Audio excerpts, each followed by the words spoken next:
positive cases and tests performed. We're still waiting to get that data back from our out-of-state labs, and Josh assures me we ought to have all that information available to you, by the end of today. We have had some technical issues. Maybe some of you heard we were on CTN earlier, briefly, for our bond commission meeting. That was interrupted by some audio issues, which will be, we'll get that meeting going again next Thursday. But the bond commission meeting just reminded me that in the middle of this COVID crisis, our government continues to move forward. And whether it's foster kids over DCF and our need to take care of them, whether it's people with disabilities, physical, intellectual disabilities, our constant obligation to take care of them, and proud to do it. Barbara will tell you about our folks in the nursing homes, and they've really stepped forward, by the way, as we find additional capacity and space for folks in nursing homes. 39% of our nursing homes now have somebody who's been infected. We have space to quarantine people within nursing homes, new nursing homes. I'm told to give a special shout out to Waveney and Athena, two of our nursing home providers that have made additional space available now, and really to all the folks in the nursing home community and all of you working in those nursing homes, thank you. Thank you for what you're doing. I can just turn the page a little bit again on hospitalizations. What you ought to see is probably the bottom graph there. Again, you see that the line is fairly consistent in terms of the number of new hospitalizations, again, which means we've planned accordingly and we have still some capacity. The next chart will show you a hospitalization by county. I don't see anything that is out of ordinary from what we said before. You see 52 new hospitalizations in Fairfield, 38 in New Haven, 8 in Hartford. As Dr. Carter has said a little bit, I think social distancing is working. You see that not only in terms of the number of hospitalizations flattening out a little bit, but also the growth from Fairfield to New Haven to Hartford and then east and west is perhaps not going as fast as we had modeled at one point, maybe a couple weeks ago. And again, I think that's reflective of the importance of social distancing and what a difference you're making. I would like to describe something else to you. It's on the next chart, and these are COVID cases by ethnicity. And this is really important as we try and target our response and make sure that what we're doing is keeping all of our folks safe. And you'll see here on the chart, it's interesting, first off, in terms of who has been infected by ethnic group. You'll see Hispanics, probably 175 out of 100,000. Whites, more like 100,000. African-American folks here in Connecticut, 200,000. So maybe twice as likely to be infected per person. And Asians, maybe 50. And this is important because I really would want to talk about our underserved communities and what we're doing. And first of all, this is not simply a matter of testing. You may say maybe it'd be even worse if we tested more in Black and Hispanic communities. We're making a very important effort to make sure that people get tested fairly and aggressively on as fair a way as we can. I mentioned to you yesterday talking to the CEO of CVS, the major drugstore company that's part of Aetna family. And they have now committed to setting up 2 important Abbott Lab 15-minute tests, one in Stamford and one in New Haven. We're going to get that going, I hope, within the next week, 10 days, to make sure that people are tested and know where they stand on a broad-based basis, regardless of whatever community you may be or a part of. Other reasons I think about why you see a higher proclivity for people who are infected by ethnic group, by ethnic communities, and you'll see sadly also by fatalities, is just different characteristics. Folks in these underserved communities are less likely to be able to telecommute, more likely to be forward-facing, dealing with folks every day, more likely perhaps to be nurses, more likely to be daycare providers, more likely to be a grocery store, folks. They're on our front lines, but it does put them at a little more risk if we don't take care of them every day with the necessary PPE that they need. They're more likely to live in an urban environment. That's what I mentioned when I was talking about getting the testing in Stanford and New Haven, ASAP, pronto. And in urban communities, you'll see the COVID virus spread a little more quickly. We certainly saw that down in New Orleans, for example. And it's just less easy to social distance. And by the way, that's why these numbers broken down by state are not as meaningful. You ought to be really looking at the different hot spots, and you'll find congested areas are a lot more susceptible to the spread. Again, that tends to impact our underserved communities.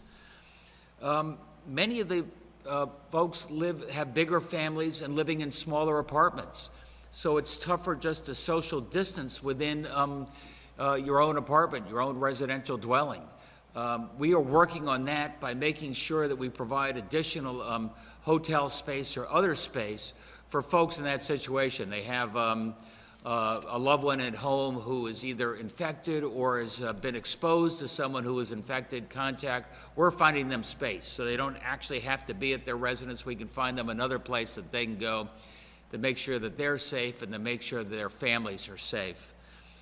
Finally, folks in the Black and Hispanic communities are much more likely, I'm afraid to say, to have pre-existing conditions.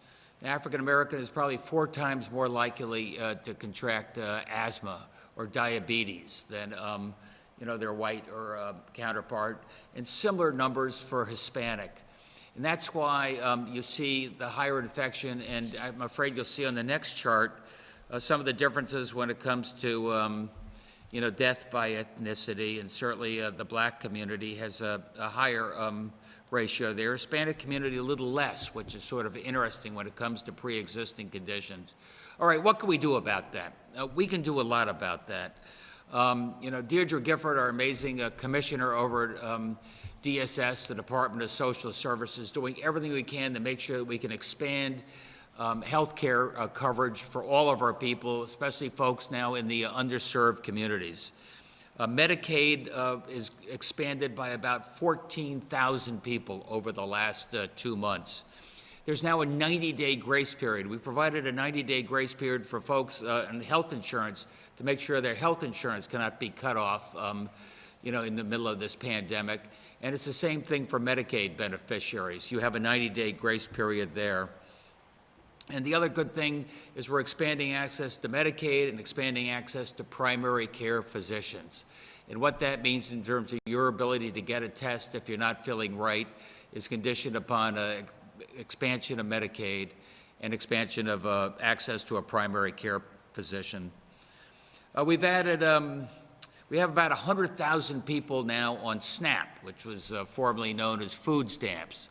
And not only that, but Deirdre is also raising the cap on your SNAP benefit a little bit to compensate for the fact that fewer people are working. We want to make sure they have more access to food. Your card, your debit card, will automatically see that over the next couple of weeks. I can tell you we're thinking long and hard about the business loans. You know, the bridge loans that we provided, and we've worked hard to make sure that women and minority-owned companies know where they have access to these bridge loans so they can keep their companies going forward. About 20% of the companies that applied for our Connecticut-based bridge loans were women and minority-owned companies, a little better than their proportion within the entire state. We've also been working with HEDCO, which is the Hartford Economic Development Corporation, and have a special program for women and minority-owned companies. You have less than 10 employees, is that what it is? Less than 20 employees, 0% interest, forgivable loan, targeted on helping you keep your company going, keep your company intact, so on the backside of this pandemic, you're able to go. And those will be forgivable loans up to $20,000, targeted again on this underserved community. I'd like to really thank Senators Fonfara and McCrory for helping to take the lead on this and remind us the importance to make sure that our economic aid to our small business include all of our small businesses. I'm thinking a lot about the $1,200 per person grant, $2,400 per couple, plus $500 per child coming from the federal government as soon as next week. And remembering right now, that is conditioned upon you having paid income tax over the last year or two. And then we're also reminded that a significant proportion of our residents don't file income tax because they're not obligated to file an income tax. So I want you to go to the IRS website or to 211.org, and we'll show you how to file your claim to make sure you have access to that same $1,200 grant that helps you, pay for those necessities, right now. Those checks will be coming out very, very soon. As you know, we've coming out with an executive order within 24 hours that means that no landlord will be able to initiate evictions for each and every one of you in a rental unit, over the course of at least the next 90 to 120 days. What we've done in terms of mortgages, and we have a grace period there. We're providing similar support for people who are renting, make sure that they can rest easy. As well that the power company and water company have a grace period in terms of not cutting off any service. That's same for the cable TV companies as well. So you ought to have some confidence that things will hold steady as we get through this pandemic going forward. I should tell you that Kurt Westby will give you a little more detail on our unemployment claims. Those checks are already starting to go out. We're working on a technical fix for the unemployment claims, and I know Kurt will be happy to give you a little more information on that as well. With that, maybe I just ask Barbara to say a few things, if you would, about where we are on nursing homes right now and how we can give people some confidence that their loved ones in a nursing home will be taken care of as safely as we can. Thank you, Governor. So the department looked at what was happening and how we were addressing the COVID response, and we knew that we needed to look at nursing homes as we developed our medical surge plan. We knew that nursing homes would be an integral part of the plan, and we also knew that there were some challenges with accepting individuals who were hospitalized with COVID-19 into the nursing homes. So I'm here to tell you that nursing homes, the existing nursing homes that we have in Connecticut, are capable. They stand ready to care for your individuals and your loved ones in the nursing homes. But one of the things that they will be looking for, and we have the capacity to do it, is provide 2 negative tests for hospitalized individuals. And once those 2 negative tests are identified, the patient will be transferred to the nursing home. We have approximately 2,000 empty nursing home beds in the state. We are working with nursing homes to help them understand what they need to do to care for your loved ones. We are working with them on enhanced infection control strategies and on what staffing requirements are needed. We also have looked at other options in caring for individuals who are COVID positive. So we've looked at 2 different concepts. We've developed COVID recovery facilities, and in this concept are 2 nursing homes that will be converted to the care of individuals who are COVID positive. And then we've looked at alternate care sites, which have been previously vacated nursing homes or alternate spaces that have been made available to healthcare facilities to expand to this level of care. So individuals who are in the hospital who previously lived in a nursing home might likely go to one of the converted nursing homes. And then individuals who are living in the community or in congregate settings, and once they recover to the point that they can be cared for in a nursing home, they would go to one of the alternate care sites. And as they progressed and they convalesced and they improved, that particular nursing home would help assist them with community and discharge planning. So we work every day with nursing homes that do have cases of COVID-19 in them. I want to assure you that the department is working very closely on staffing, looking at infection control standards. We're looking at their availability for PPE, and we stand ready to assist them as needed. Hey, thank you, Barbara. And Kurt, do you want to say just a few more things on unemployment comp? I'd love to. Do you hear me? Yes, sir. We understand it's a financial crisis when any individual is laid off, and we at DOL are doing everything in our power to manage this tsunami of claims that have been submitted. So please be patient as we get to your claims. Once processed, they will include retroactive payments. We already doubled in 1 week the number of UI payments going out. Let me put these burgeoning numbers in perspective. Since March 13th, there have been 302,000 claims submitted. Now that is 2 years of normal claim activity in just 1 month. Of those 302,000, we've managed to process 132,000. Yet there remains 170,000 outstanding that we're getting at as fast as we can, all using our 40-year-old COBOL computer system. So what else are we doing about it? We've quadrupled staff. We're working overtime. We're working weekends. And as a result of that, we've processed 10 times the normal weekly load that our processors would normally process. And all of this while staff are enduring the same COVID threats as everyone else. That's still not enough.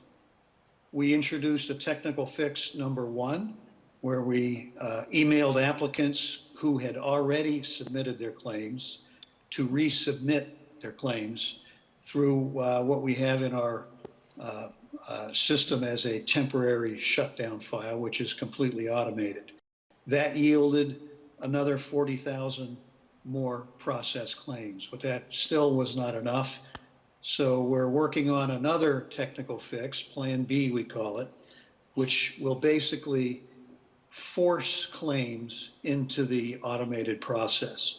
And we're testing that right now, and we hope to have seriously reduce the backlog with this intervention. Timeline on this is hopefully days, and if that works, we'll be able to convert a huge amount of those claims relatively quickly, over 2 or 3 days.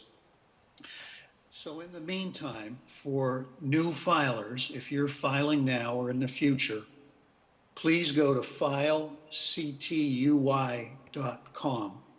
There's a link above the blue button for instructions and a tutorial that we worked out that reads, for quicker payment of UI benefits, please follow these instructions. If you do that, you'll end up in our automated system and you won't have to wait very long.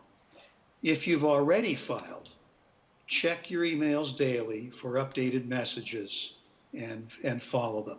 Again, we are getting your claims out and processing them as quickly as possible. And with our next technical fix, we expect to drastically reduce the backlog. Please bear with us. Thank you. Thanks, Kurt. Any questions, Max? Yes, we're going to open up the questions. We'll first go to WTIC 1080 Radio. Dave, go right ahead. Unmute and ask your question. Hi, Mr. Governor. Schools at this point are still open till April 20th, but most people are expecting, and you've suggested it could be the rest of the school year. When will that decision be made, and are we getting closer to that? We're going to make that decision within a week. Obviously, I'd love to open up those schools at some point in June if I could, if I thought I could do it safely. Right now, I'm not sure I can do that safely. We're going to give people guidance within the next week. Next question will be Christine Stewart, CT News Junkie. Hey, Governor, thanks for taking our questions. So the governor of California has struck a deal for 200 million masks, 150 million N95 and 50 million surgical masks per month. Does this mean that the state of Connecticut somehow missed out? And what are we doing regarding the 6-state consortium on purchasing? Well, I'll start out and then hand it over to Josh. But We're working on significant purchases of PPE. We're working with our fellow governors around the region as well. Right now, we have capacity on PPE to take care of most of our frontline responders. We're going to do better on that, and I hope to be able to have some good news for you within a few days. Josh?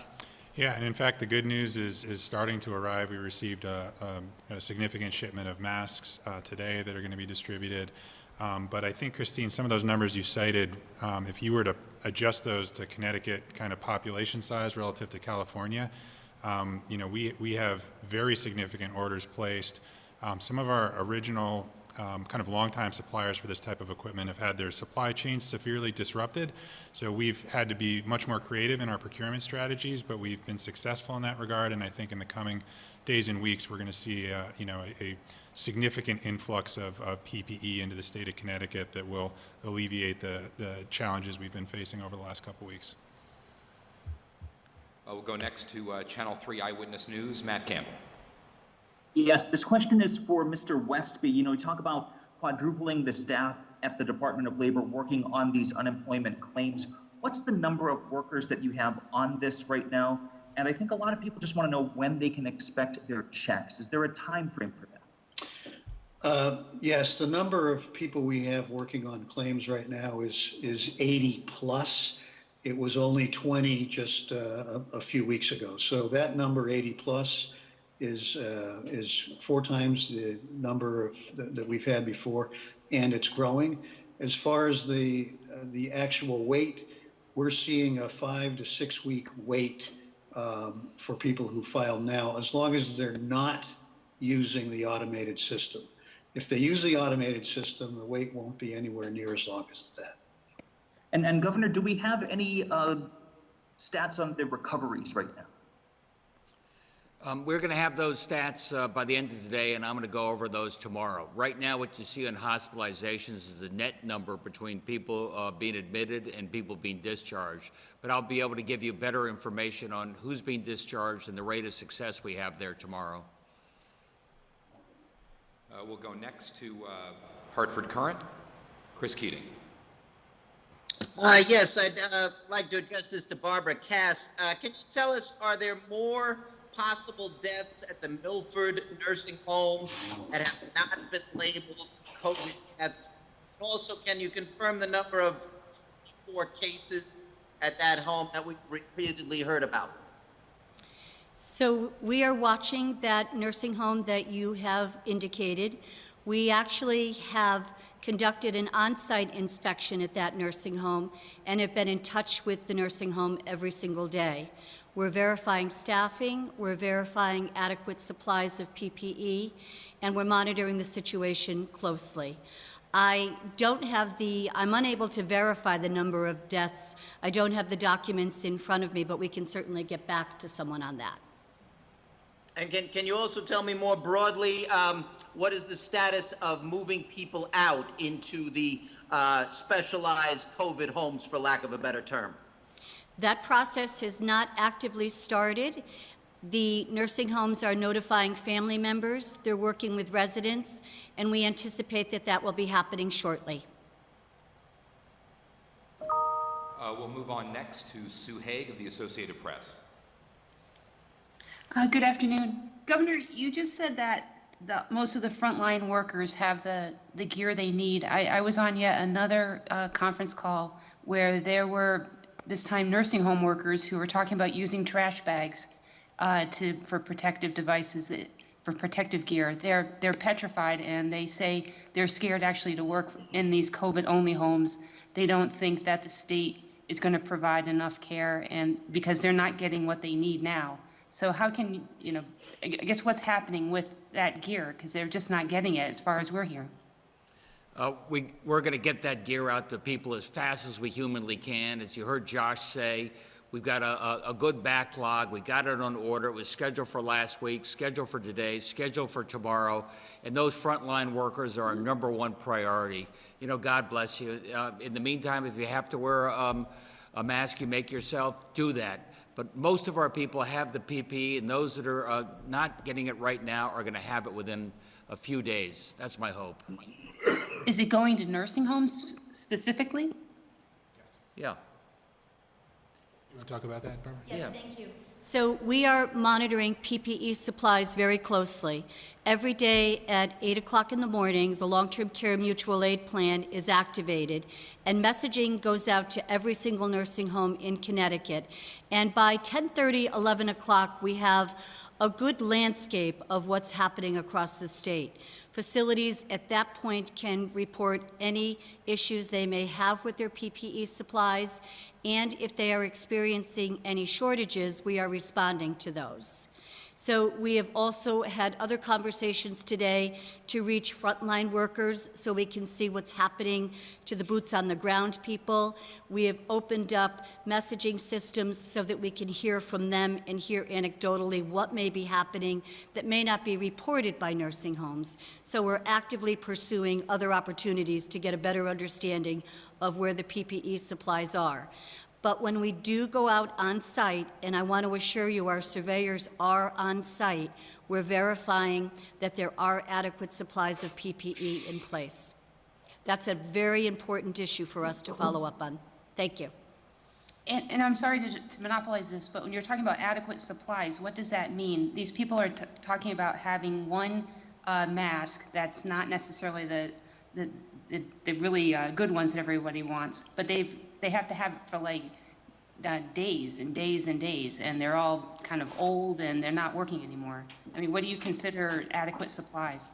So adequate supplies can vary from facility to facility. So to your point, we have to risk adjust what adequate supplies are. So if there are 20 individuals who have been infected with the virus, certainly the PPE supplies are very different than a facility that doesn't have any infections that they're reporting. We are referring back to the CDC guidelines for PPE and PPE conservation strategies. We are working with nursing homes very closely. We're doing frequent communicating with them. Our healthcare associated infections program and the facility licensing and investigations program are on the phone frequently throughout the day with many, many nursing homes to assist them and guide them so that they understand what the guidelines are and what measures they can take to conserve PPE.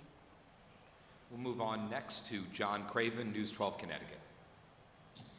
Hi there, Barbara. I'd like to actually follow up on Chris's questions about Golden Hill in Milford. I know you said you don't have an updated number of deaths there, but the last update we got on COVID cases at that facility was Friday, which was 44. I mean, can you give us an updated number, or at least tell us, has that number gone up since Friday?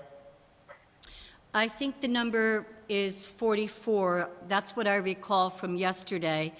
But I'm reluctant to confirm that number, not having the documents in front of me. And just to follow up, is there any plans to release a total number of COVID cases at these facilities? Because we keep hearing from families who are said, okay, that's great that we have a list of places that have coronavirus cases, but one case is a lot different than 30 or 40 cases, and the families feel like they have a right to see how many are at each facility. Yes, so we are releasing the numbers associated with each nursing home weekly. We anticipate that a report will be going out very soon. We are looking at those numbers and certainly giving the nursing homes that may have 25 cases, they're being reviewed. Consultation is being done with them frequently throughout the day. So I want to assure you that they're getting extra attention and extra monitoring. And sorry, just one last question, Barbara. Golden Hill, is that being considered as one of the facilities that would be COVID only or not? No, that's not a facility that's been dedicated to being a COVID recovery facility. We'll move on next to Bob Wilson, News 8. For Barbara Cass, describe what it's going to look like for people who have loved ones in the nursing homes as they're moving people around. I picture there's going to be ambulances. How bad a shape are they in? Are they going to go to hospitals first? kind of paint a picture so that as you start moving them in the next day or two, or as you say soon, what is it going to look like?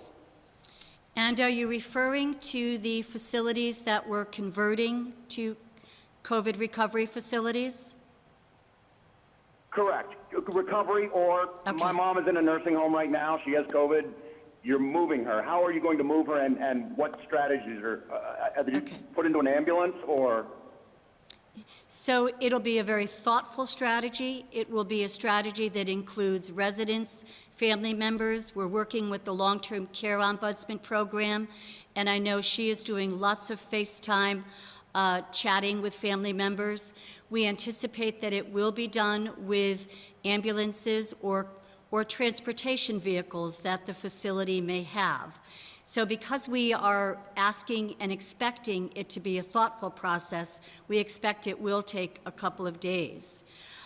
For the alternate COVID conversion facilities or recovery facilities, we would expect the admissions from the hospital to be like any other hospital to nursing home admission. So it would likely be an ambulance transportation from the hospital to the nursing home. Move on next to. Thank you, which brings up, well, I have one other follow-up to that. Respiratory therapy, when you go on a ventilator, you have some pretty severe damage can be done to the lungs. Is there enough for them to recover with? Is there enough equipment for long-term care of people who come off of ventilators?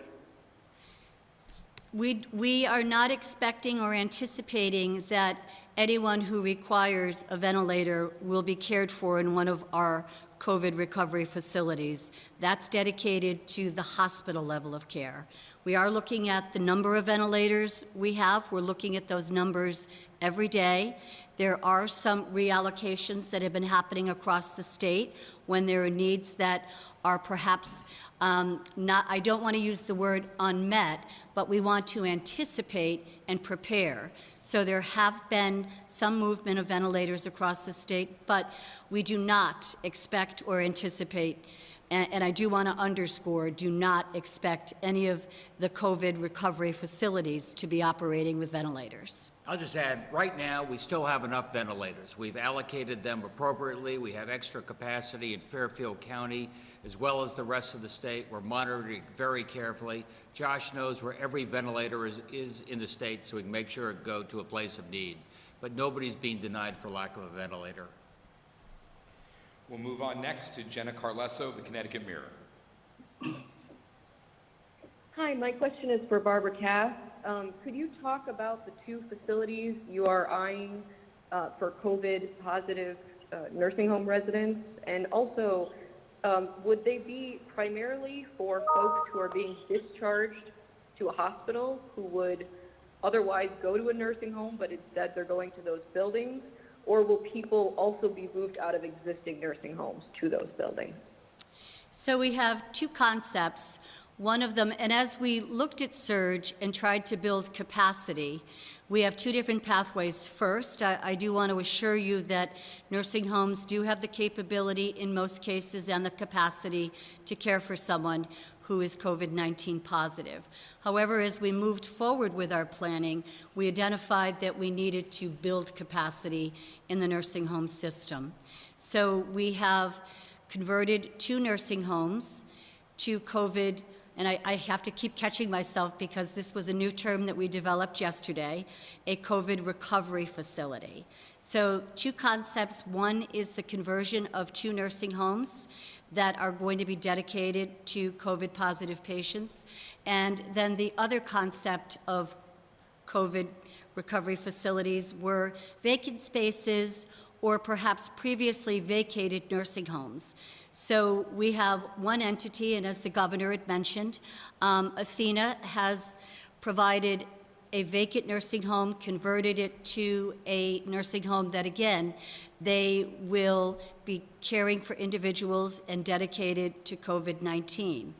We have a facility in Fairfield County that will be standing up a COVID dedicated unit in a campus of a hospital. So that will provide 60 beds additional capacity. So the Athena Building will provide 126 extra beds. The Fairfield County will provide 60 extra beds. The converted nursing homes will provide 88 beds in one facility and 146 in the other. So as we continue to look at surge planning, we continue to look at surge capacity as well. Could you tell us where the 2 nursing homes that are being converted are located and what they're called? Sure. We have the converted nursing home in Fairfield County, which is an Athena home, and then we have a converted nursing home in Sharon. And then the alternate care sites are in Torrington and in New Canaan.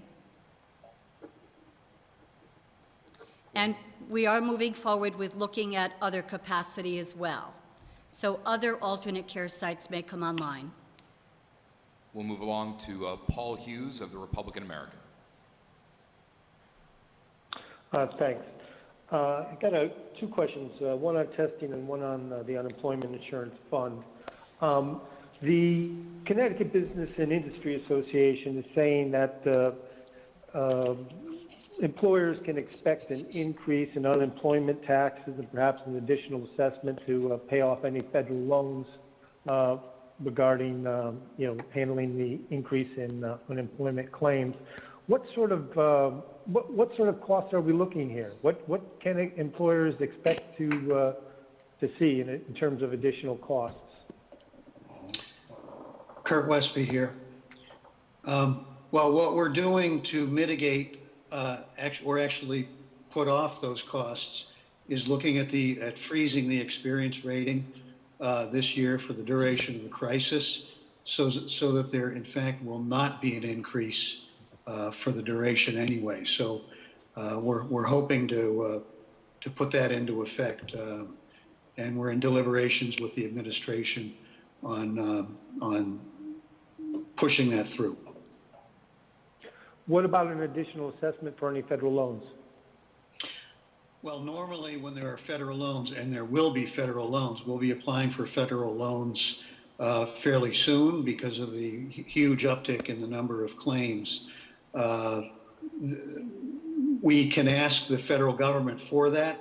And we will be asking them for loans. We have also asked them if they would be willing to convert those loans into grants. If they were grants, then there would be much less of a threat of raising the experience rating on the employers. They have not replied in the affirmative yet. They haven't replied at all. They're looking at it. So at this point, it's too hard to say exactly what the increases might be, because we still don't know where the trajectory is going to end, but we're trying our best to mitigate where we can any increases at all. Okay, thank you. And on testing, the Republican Americans receiving multiple reports of people trying to get tested at our hospitals, but to no avail. The hospitals say they test as many people per day as they have kits available, but the demand for tests far exceeds the supply, so people are getting turned away every day, even people who are sick. So what's being done regarding this? Is, where do the test kits come from? Who's determining how they're being distributed? Is there a way the hospitals can somehow triage the most important cases? Well, I can start. I mean, right now, we are prioritizing folks in the hospitals. We're folks, nurses and doctors who deal with people in the hospital, and anybody who feels like they have the symptoms who have the permission of a doctor. My understanding is that we're able to take care of that coterie of people on an expedited basis. As we mentioned before, we're ramping up our testing capability dramatically. It's up 5 times in the last few weeks. And once we get the 2 CVS facilities on board with the 5-minute Abbott lab test, I think you'll see a lot more expansion. I think the future of this state on the backside of COVID, as we try and get people back to work, is going to be based upon expansive testing across the board, prioritizing people getting back to work and knowing they can do it safely. We'll move along next to NBC. Well, wait, how are these tests being distributed, and who's deciding how they're distributed? hospitals who are doing either the in-house testing or the drive-by testing are acquiring their own supplies. So occasionally, they'll run out of the swabs or the transfer media. That we've heard some anecdotal evidence that happens from time to time, but I haven't heard of that as a widespread problem. Thank you. We'll next move on to NBC Connecticut. Hi. Thank you for being here today. I have a couple of questions. First of all, in reference to yesterday's executive order regarding essential businesses keeping their non-essential workers home, you had said that would be enforced through complaints and that the state has already received some complaints. Can you tell us, without naming specific businesses, what industries or sectors those complaints are coming from? I don't have that broken down by sector, do you? But I can tell you that, look, our executive order was very clear about what we require in the workplace, what we require in the retail space. And we have had a variety of people coming back and telling us, employees in the workplace, if they feel like they've got a workplace that's not respecting the social distancing rules that are in place and are enforceable, we find out about it very quickly. And the same thing on stores. As I probably mentioned before, we've had a lot of our police going out, checking on stores. I'd say the overwhelming majority are really following these dictates very seriously, and a few that weren't found out about it. Okay, and then in reference to Sue's question earlier about that union conference call where they talked about not having enough PPE, another point that was brought up was that they think the state should actually be helping pay their medical bills, the medical bills of nursing home workers. What is your reaction to that request? Let's take a look at that. To the degree to which they need health insurance and coverage, we ought to be doing more for those folks. They're right on the front lines. They're putting their heart and soul into saving people's lives, and we ought to be doing the same for them. Okay, and my We'll next move on. question We will is move for on Commissioner next. Westby. You talked about payments being retroactive, but a lot of people that have successfully submitted their claims have concerns. They're saying that on the computer in the system, it shows it's not going to be paid retroactively. Is that just above the system, what they're seeing at home in this automated system? What can you say to assure them? And then in addition to that, we've also heard concerns they're only getting a third of their paycheck, and they about reflecting that they can get 2/3 of their take. I'm not sure about those examples of where people didn't get a retro check when they should have, but if that's happened, we have an appeals process and we will be looking at it.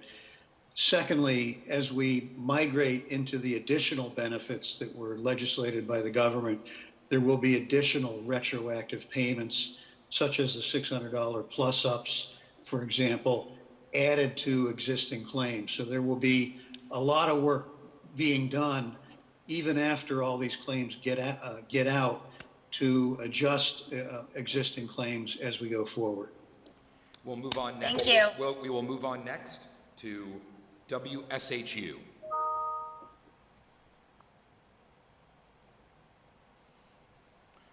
Okay, moving along, we'll go to Ken Dixon, Hearst, Connecticut Media. Thanks, Max.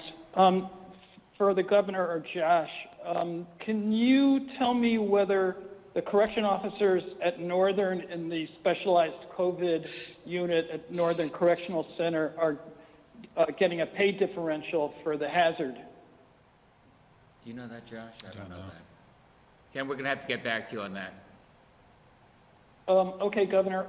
The Ansonia mayor is planning on a kind of major Easter morning service in the local high school parking lot, in which everyone's going to be in a car with the windows closed, listening to FM radio and a broadcast of the services. And I wanted to see if you thought that was a template for people celebrating the holiday this weekend.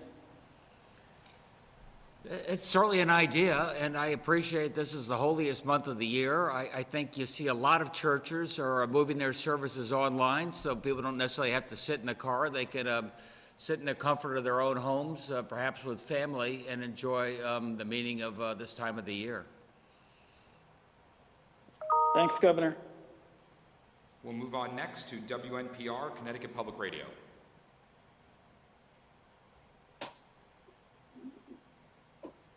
And we'll move on next to Fox 61, Matt Karen. Well, you know, we talked a lot about numbers. I want to talk about families. Governor, I want you to know I'm asking this question on behalf of the family of Johnny Johnson, who says that they were contacted by Golden Hill Nursing Home in Milford to be told that their loved one was dead of COVID. They didn't even know he was sick. I'm asking the question on behalf of the family of Barbara Jackson, who was rehabbing from a successful hip surgery at Golden Hill, and now she's fighting for her life on a ventilator.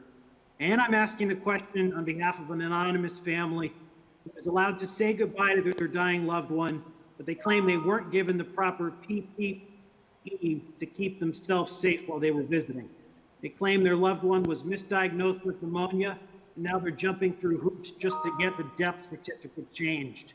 They all told me the same thing. They're looking for communication and transparency from the state. What will you do to make sure these grief-stricken families get those specifics that they deserve? They do deserve that. The nursing homes and the patients should be in daily contact, regular contact. Nobody stands in the way of that. We're just stopping the physical contact. I'm afraid I was strict on that going back early on. I didn't want visitations in and out of the nursing home because we wanted to make sure we could do everything we could, that we had fewer infections there. We saw what happened in Kirkland, Washington. I can probably defer to Barbara. Maybe she has a little more context on the specific cases that you have there. But families are in regular contact, just not face-to-face contact every day with their loved ones. And if we've not been as good as we could have been in dealing with those families and getting them the information needed when they need it, we're going to do better. Barbara? So we do have an open investigation at Golden Hill, so I'm very limited about what I can speak to. But I do want to reinforce that if there are concerns and family members are not feeling that their needs or their loved ones' needs are not being met, we want to know about it at the department. We do have a DPH complaint website, and if you Google DPH FLIS complaints, it will bring you right up to the website. And it's an electronic portal. We monitor it frequently throughout the day. And also, family members or loved ones or residents can feel free to call the department if they feel there are concerns happening. And I also put that out to employees. If they feel that PPE is not inadequate supply, we need to know about that. Thank you. I have a follow-up. I wanted to ask you about Whispering Pines in East Haven. I was speaking earlier today with Mayor Joe Carfora. He expressed frustration to me. He said the state DPH is telling him, we've got it handled, but he's not getting any specifics. Doesn't know the number of infections, the number of dead, and he says he doesn't really know what's going on inside those walls. So how are you communicating on the local level?